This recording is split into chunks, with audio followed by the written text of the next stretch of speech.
So ito pa yung isang fish pond. Yan, may mga tilapia na rin yan.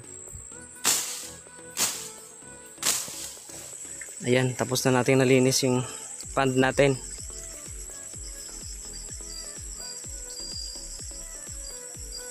So bali yung mga damo dyan sa sa loob ng pond, hindi ko na kukunin yan.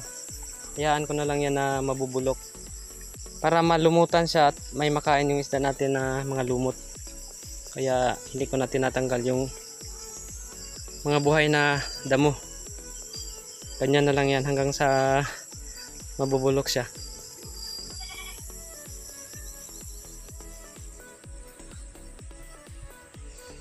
Yan. Madami na naman ulit yung ating tilapia. Sana hindi na ulit patuyuan yung ating fish pond. Kasi dumadami na naman ulit yung ating mga isda. Bali naglagay lang po ako dito ng ilang pirasong breeder para manganak. So ito na lang yung padamihin natin ulit. Ito yung sa isang pond.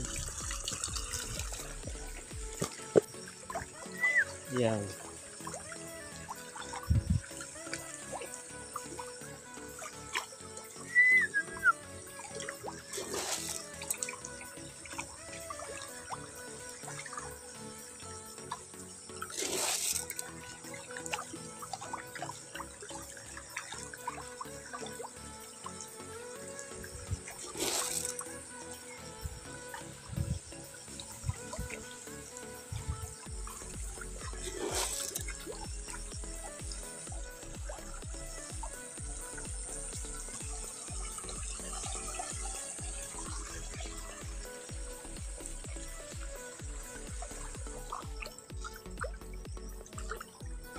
Ito yung breeding pan natin.